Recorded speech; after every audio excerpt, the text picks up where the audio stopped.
엄마, 이건 말이 안 되잖아요. 우리가 친자식인데. 둘째 아들 대진이의 목소리가 변호사 사무실에 울려 퍼졌습니다. 친자식도 아닌데 뭔 재산을 받아요? 큰딸 미영이도 소리쳤습니다.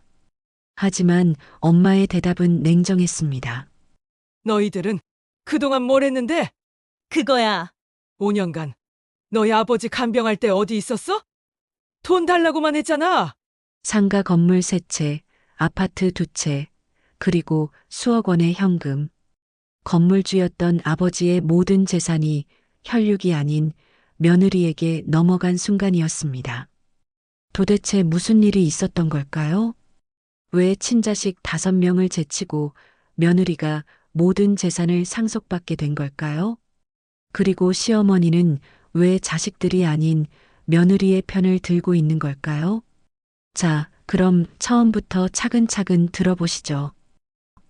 저는 올해 74이 된 박순자입니다.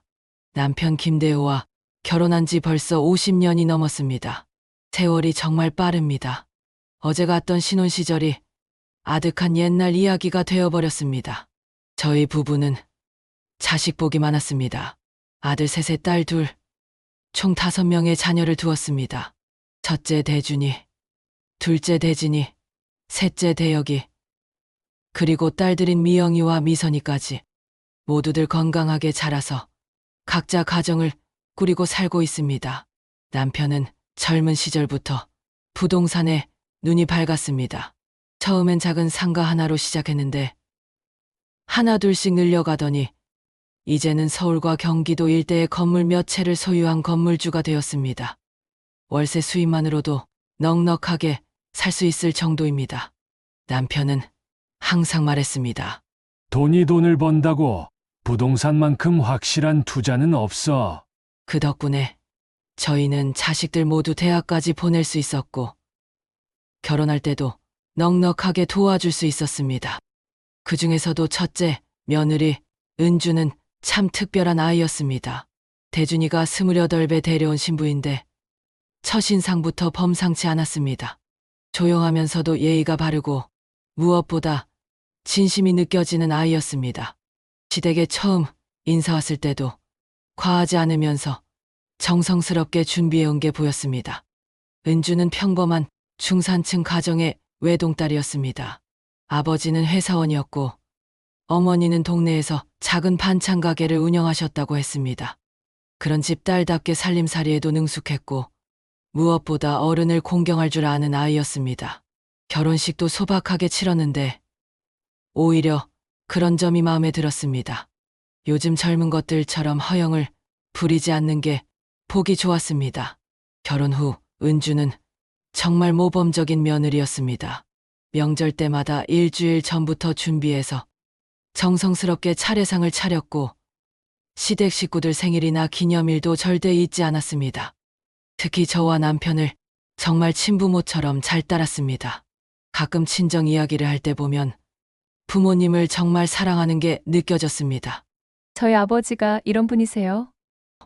하며 웃으면서 이야기하는 모습에서 가정교육이 잘 된 아이라는 걸 알 수 있었습니다. 그런데 은주가 결혼한 지 3년 만에 큰 불행이 닥쳤습니다.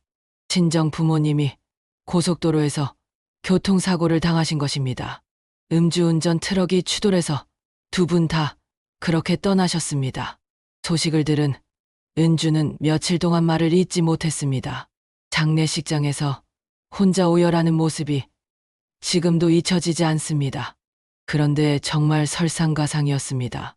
장례를 치르고 나서 알게 된 일인데 은주 아버지가 퇴직 후 사업을 하다가 실패해서 빚이 상당히 많이 남아 있었던 것입니다. 은주는 그 사실을 전혀 몰랐다고 했습니다. 부모님이 딸 걱정시키지 않으려고 숨기고 계셨던 모양입니다. 빚의 규모가 만만치 않았습니다. 거의 20억 가까이 되었습니다.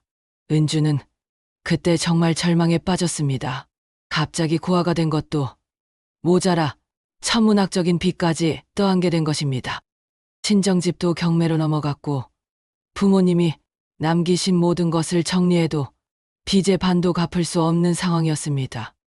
대준이도 당황스러워했습니다. 신혼인데 갑자기 이런 일이 닥치니 어쩔 줄 몰라 했습니다. 그때 남편이 나서셨습니다.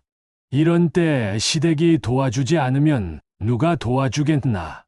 남편은 은주 부모님 빚을 모두 정리해 주셨습니다. 저희에게도 작은 돈은 아니었지만 며느리가 평생 그 짐을 지고 살 수는 없다고 하셨습니다. 다만 한 가지 조건을 다셨습니다. 은주에게는 당분간 이 사실을 알리지 말자는 것이었습니다. 아이가 지금도 충분히 힘들어하는데 시댁 돈으로 빚을 갚았다는 걸 알면 더 마음 고생할 거야. 나중에 마음이 안정되면 그때 알려주자. 남편의 배려였습니다. 그래서 은주는 한동안 자신의 빚이 어떻게 정리된 건지 정확히 알지 못했습니다. 저희는 그냥 일단 처리했으니 걱정하지 말라고만 했습니다. 하지만 은주는 바보가 아니었습니다. 몇 개월 후 모든 상황을 파악하고 나서는 저희 앞에서 펑펑 울었습니다. 자신 때문에 시댁에서 그런 큰 돈을 쓰게 되었다며 평생 은혜를 갚겠다고 했습니다. 그 모습이 너무 안쓰러워서 저도 같이 울었습니다. 은주야, 우리가 가족 아니냐? 가족끼리 무슨 갚을 것이 있어? 하지만 은주는 달랐습니다. 그때부터 은주의 행동이 눈에 띄게 달라졌습니다. 원래도 잘하던 아이였지만 그 이후로는 정말 친딸 이상으로 저희를 챙겼습니다. 작은 일에도 먼저 나서서 도와주려 했고 저희 건강을 더 세심하게 살폈습니다. 월급을 받으면 꼭 저희에게 용돈을 줬고 맛있는 음식이 있으면 제일 먼저 시댁을 생각했습니다. 다른 자식들은 솔직히 좀 달랐습니다. 물론 나쁜 아이들은 아닙니다. 하지만 각자 자기 생활에 바쁘다 보니 저희에게는 상대적으로 소홀했습니다. 명절이나 생일 때나 얼굴 보는 정도였습니다. 그나마도 며느리들이 챙겨서 오는 경우가 많았습니다. 특히 딸들은 시집을 가고 나서는 정말 남남이 된 기분이었습니다. 물론 가끔 안부 전화는 하지만 예전 같지 않았습니다. 시집 식구들 챙기기에도 바쁜 게 당연하긴 했습니다. 하지만 가끔은 서운했습니다. 그렇게 예뻐하며 키웠는데 시집 가면 정말 남의 사람이 되는구나 싶어서. 그런 상황에서 은주만큼은 정말 각별했습니다. 친정 부모를 잃고 의지할 곳이 저희뿐이라서 그런 것일 수도 있었지만 그것만으로는 설명이 안 되는 정성이었습니다. 진심이 느껴졌습니다. 저희를 정말 친부모처럼 생각하고 있다는 게 행동 하나하나에서 드러났습니다. 남편도 은주를 각별히 여겼습니다. 저 아이는 정말 착해. 우리가 도와준 것보다 훨씬 더 많이 갚고 있어. 가끔 이런 말씀을 하시곤 했습니다. 그리고 그 말이 맞았습니다. 우리가 돈을 갚아줬지만 은주가 저희에게 해준 일들을 돈으로 따지면 그것보다 훨씬 클 것이었습니다. 이렇게 평온한 시간이 흘러가고 있었습니다. 저희도 건강했고 다른 자식들도 각자 잘 살아가고 있었습니다. 모든 게 순조로웠습니다. 5년 전 그날은 정말 평범한 화요일 아침이었습니다. 남편이 아침 식사를 하시다가 갑자기 젓가락을 떨어뜨리셨습니다. 그리고 말씀이 어눌해지시더니 곧 쓰러지셨습니다. 급히 119를 불러 병원으로 모셨는데 의사 선생님께서 중풍이라고 하셨습니다. 다행히 생명에는 지장이 없지만 왼쪽 반신이 마비되고 언어장애가 왔다고 했습니다. 처음엔 모든 자식들이 난리가 났습니다. 대준이, 대진이, 대혁이 모두 병원으로 달려왔고 딸들인 미영이와 미선이도 급히 왔습니다. 모두들 걱정스러운 표정으로 의사 말씀을 들었습니다. 앞으로 장기간 재활치료가 필요하고 일상생활에도 많은 도움이 필요할 거라고 했습니다. 그때부터 문제가 시작되었습니다. 처음 며칠간은 모든 자식들이 교대로 병원에 왔습니다. 하지만 시간이 지나면서 하나둘씩 핑계를 대기 시작했습니다. 둘째, 대진이가 제일 먼저였습니다. 어머니, 저는 회사에서 중요한 프로젝트를 맡고 있어서 자주 못 올 것 같아요. 셋째, 대혁이도 마찬가지였습니다. 저도 사업이 바빠서요. 형님이 맞으니까 형님이 주로 챙기시는 게 맞는 것 같아요. 딸들은 더 노골적이었습니다. 미영이는 엄마, 저는 자주 못 와요. 오빠들이 아들이니까 오빠들이 해야죠. 미선이도 제가 뭘 할 수 있겠어요. 큰 언니 있잖아요. 라고 했습니다. 결국 부담은 온통 큰아들 대준이에게 넘어왔습니다. 그리고 자연스럽게 은주에게까지. 다른 며느리들도 각자 핑계가 있었습니다. 둘째 며느리는 아이가 어리다고 했고, 셋째 며느리는 직장을 다닌다며 시간이 없다고 했습니다. 딸들의 말이 가장 가관이었습니다. 언니는 집에 있으니까 시간 있잖아요. 저희는 시집간 몸이라 시댁 일을 우선해야 해요. 이런 식으로 은주에게 모든 걸 떠넘기려고 했습니다. 그런데 은주는 단 한 번도 싫다는 소리를 하지 않았습니다. 오히려 먼저 나섰습니다. 어머님, 제가 아버님 간병할게요. 간병인 쓰시지 마세요. 저는 깜짝 놀랐습니다. 은주야, 그건 너무 힘들 거야. 간병인을 쓰는 게 낫겠어. 하지만 은주는 단호했습니다. 이런 때 제가 안 하면 누가 해요? 제가 직접 모실게요. 은주의 그 말을 듣고 가슴이 뭉클했습니다. 다른 자식들은 모두 돈으로 해결하려고 하는데 은주만은 자신이 직접 하겠다고 나선 것입니다. 그때부터 은주의 고된 간병 생활이 시작되었습니다. 매일 아침 일찍 병원에 와서 밤늦게까지 남편 곁을 지켰습니다. 간병인이 하는 모든 일을 혼자서 다 했습니다. 몸을 닦아드리고, 기저귀를 갈아드리고, 식사를 도와드리고, 재활운동도 함께 했습니다. 남편이 퇴원해서 집으로 오신 후에도 마찬가지였습니다. 은주는 아예 저희 집 근처로 이사를 와서 매일 아침 일찍 와서 밤늦게까지 간병을 했습니다. 대준이가 회사에 있는 낮 시간에는 혼자서 모든 걸 감당했습니다. 매일 밤 남편은 제게 은주 이야기를 했습니다. 말씀이 어눌해지셨지만 은주에 대한 이야기만큼은 또렷하게 하셨습니다. 순자야, 우리 며느리가 정말 고마워. 남편 말로는 은주가 몸을 닦아드릴 때마다 이렇게 말한다는 것입니다. 아버님, 그때 너무 감사했어요. 이런 걸로 뭐 죄송해 하세요. 남편이 기저귀를 갈 때마다 미안해 하시면 은주는 항상 이렇게 대답했다고 합니다. 남편은 그 말을 들을 때마다 눈물이 난다고 하셨습니다. 이 아이가 진짜 우리 자식들보다 더 잘해줘. 정말 그랬습니다. 친딸들도 이 정도로는 하지 못했을 겁니다. 하지만 은주는 전혀 힘든 내색을 하지 않았습니다. 오히려 남편이 조금이라도 불편해하시면 먼저 알아차리고 챙겨드렸습니다. 다른 자식들은 가끔 얼굴만 비추고 갔습니다. 그것도 은주가 간병하고 있는 모습을 보고는 고생 많다는 말 한마디 하고 가는 정도였습니다. 정작 자신들이 나서서 도와주려고는 하지 않았습니다. 특히 딸들의 태도가 가장 가관이었습니다. 가끔 와서는 언니 덕분에 우리가 편하네요라고 말하면서도 정작 자신들이 도와주려는 생각은 전혀 없었습니다.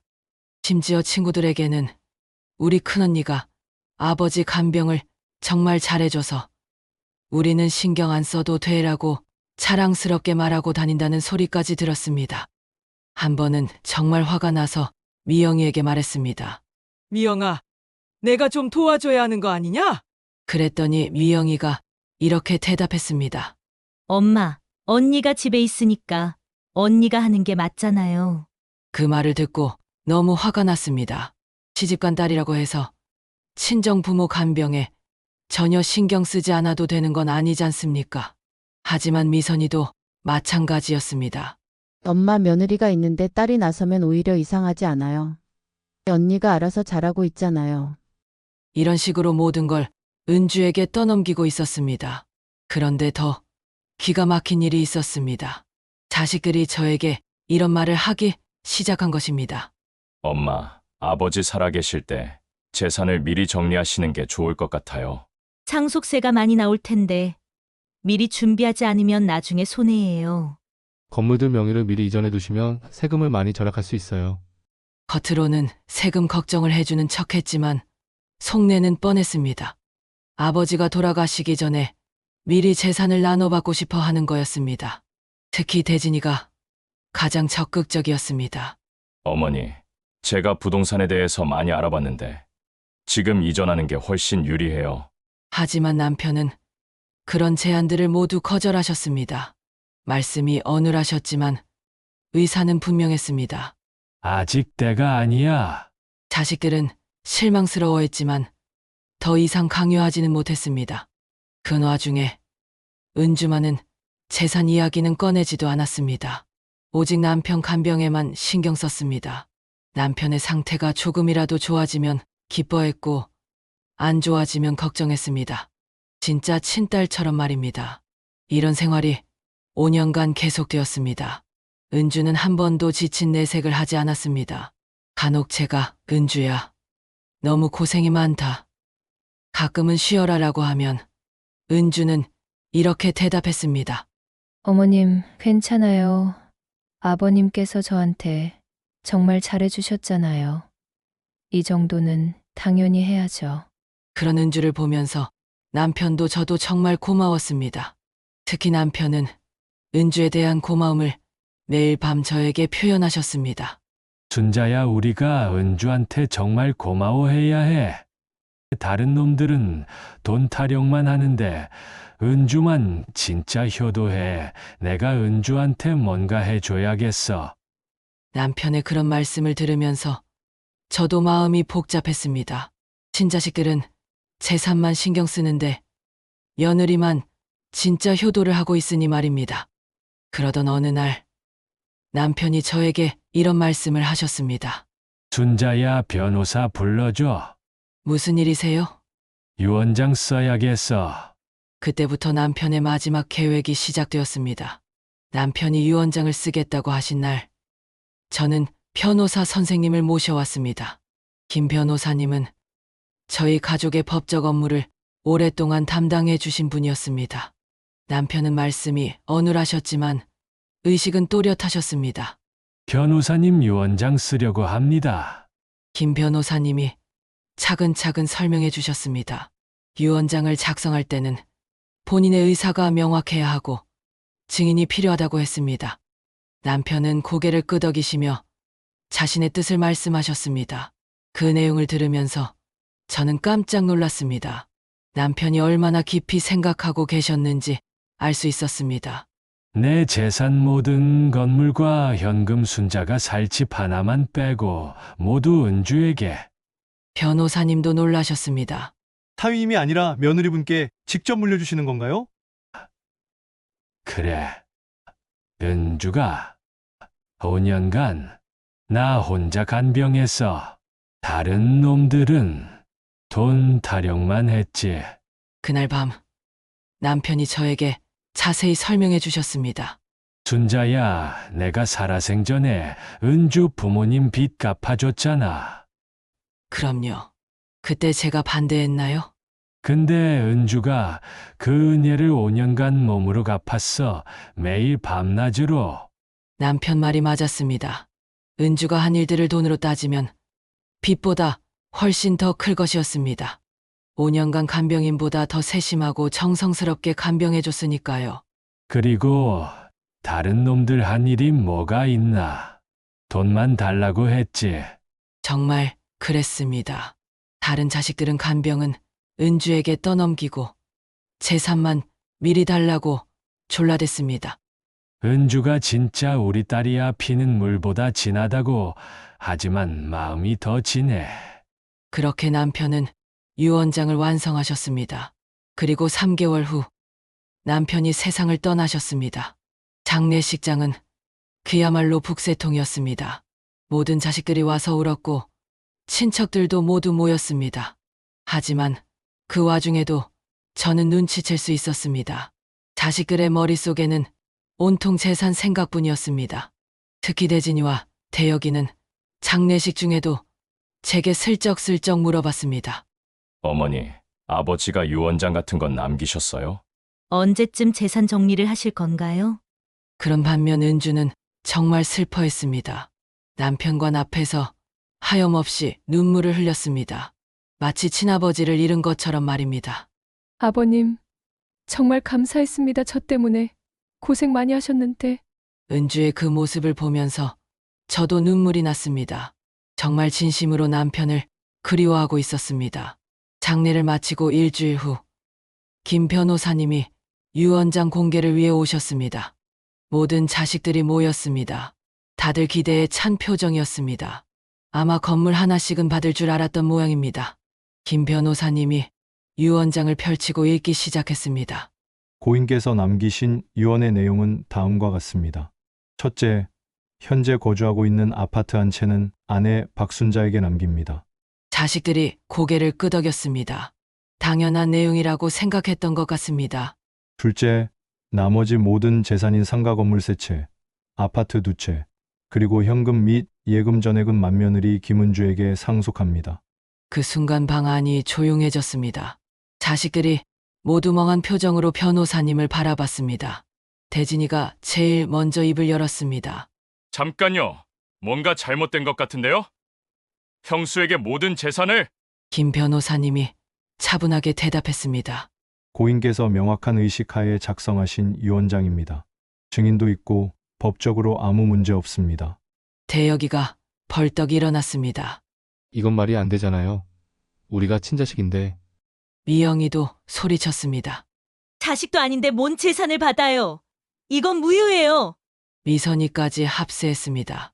엄마, 이거 뭔가 잘못된 거예요. 아버지가 정신이 온전하셨을 때 쓴 게 아닐 거예요. 하지만 김 변호사님이 단호하게 말씀하셨습니다. 고인께서는 매우 명확한 의식 상태에서 이 유언장을 작성하셨습니다. 그리고 이유도 명시하셨습니다. 무슨 이유요? 5년간 혼자서 간병을 해준 며느리에게 보답하고 싶다는 내용입니다. 그리고 생전에 며느리 친정 빚 대신 갚아준 것에 대한 며느리의 은혜 갚기가 충분했다고 판단하신다고 적혀 있습니다. 그제서야 자식들이 그 사실을 알았습니다. 아버지가 은주 친정 빚을 갚아준 것도, 은주가 그 은혜를 갚기 위해 5년간 간병한 것도 모르고 있었던 겁니다. 대준이가 당황해서 말했습니다. 아버지가 언제 그런 일을? 제가 나서서 설명했습니다. 너희 아버지가 은주 부모님 돌아가셨을 때 빚을 다 갚아주셨어. 은주가 그 은혜를 잊지 못해서 5년간 너희 아버지 간병을 혼자 다 한 거야. 그런 일이 있었다고 해도 이건 너무하잖아요. 대진이가 소리쳤습니다. 우리는 친자식인데 왜 아무것도 못 받아요? 그때 제가 참았던 말을 터뜨렸습니다. 너희들이 뭘 했는데 5년간 아버지 간병할 때 어디 있었어? 그거야 형수가. 형수가 뭐? 너희들이 떠넘긴 거잖아. 미영이가 변명했습니다. 나는 결혼도 했고 애들이 어려서. 시집 갔다고 친정 부모 간병 안 해도 되는 거야? 은주는 며느리면서도 5년간 혼자 다 했는데. 미선이도 끼어들었습니다. 그래도 혈육과 남은 다르잖아요. 그 말을 듣고 제가 정말 화가 났습니다. 혈육이 뭐가 다르다고? 너희들은 혈육이라면서 아버지 아플 때 뭘 했어? 돈 달라고만 했잖아. 자식들이 할 말이 없어졌습니다. 정말 그랬거든요. 은주가 조용히 말했습니다. 저는 이런 걸 바라고 한 게 아니에요. 대여기가 은주에게 화를 냈습니다. 그럼 거절하세요. 이건 말이 안 되잖아요. 그때 제가 단호하게 말했습니다. 거절할 이유가 뭐가 있어? 은주가 받을 자격이 충분해. 어머니까지 이러시면 내가 왜 이러면 안 돼. 너희 아버지 유언이야. 김 변호사님이 중재에 나섰습니다. 법적으로는 아무 문제가 없는 유언장입니다. 다만 상속받으실 분께서 거절하실 수는 있습니다. 모든 시선이 은주에게 쏠렸습니다. 은주는 한참 고민하더니 조용히 말했습니다. 아버님께서 그렇게 결정하셨다면 감사히 받겠습니다. 대신 어머님은 제가 모시겠습니다. 그 말에 자식들이 또 발끈했습니다. 이건 정말 말이 안 돼요. 하지만 제가 단호하게 말했습니다. 됐어. 너희 아버지 뜻이 그런 거야. 5년간 혼자 간병한 은주가 받는 게 당연해. 그날 이후로 자식들의 태도가 완전히 바뀌었습니다. 특히 시누이들은 은주에게 함부로 대하지 못하게 되었습니다. 이제 은주가 건물주가 되었으니까요. 처음에는 억울하다고 법적 대응을 하겠다고 했던 자식들도 변호사와 상담해보니 승산이 없다는 걸 알고 포기했습니다. 아버지가 정신이 멀쩡할 때 작성한 유언장이었고 증인도 있었거든요. 몇 개월 후 대진이가 저에게 와서 말했습니다. 엄마, 그래도 우리가 친자식인데 조금이라도 뭘 조금이라도. 엄마 집 팔아서 우리한테 좀.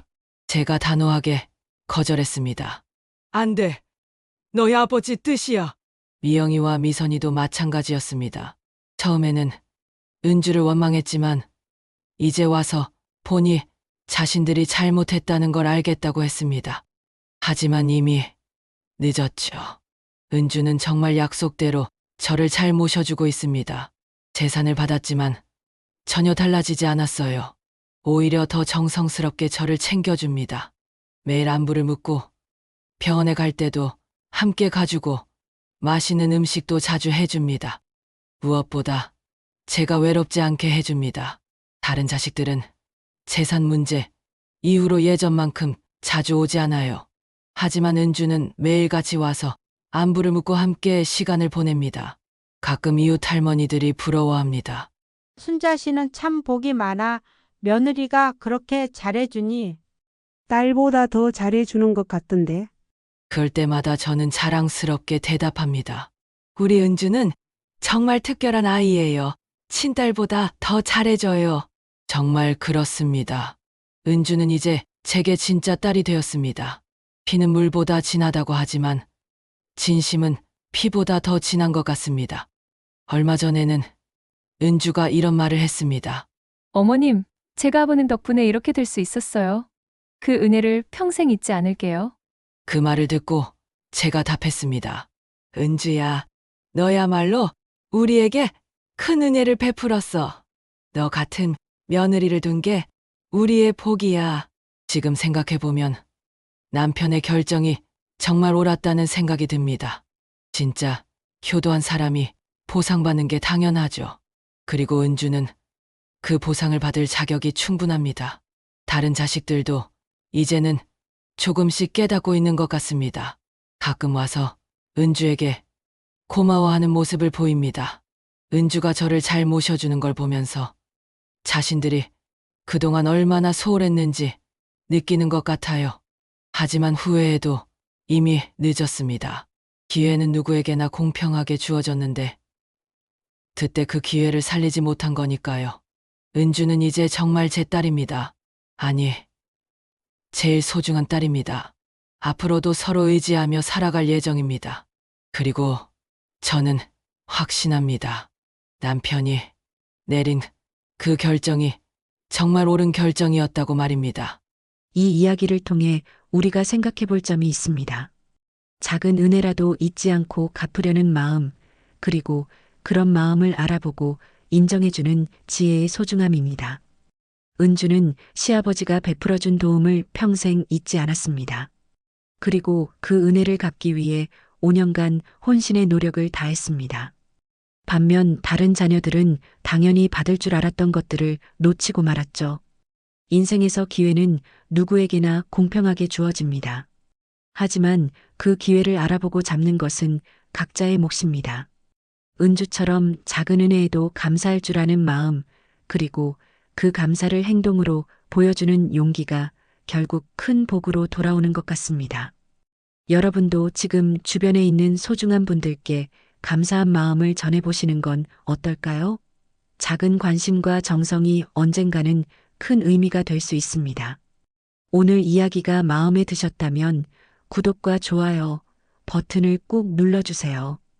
그리고 알림 설정까지 해주시면 새로운 이야기를 가장 빠르게 만나보실 수 있습니다. 여러분의 구독과 좋아요가 더 좋은 이야기를 만드는 큰 힘이 됩니다. 다음에는 또 어떤 이야기로 찾아뵐까요? 기대해 주세요. 감사합니다.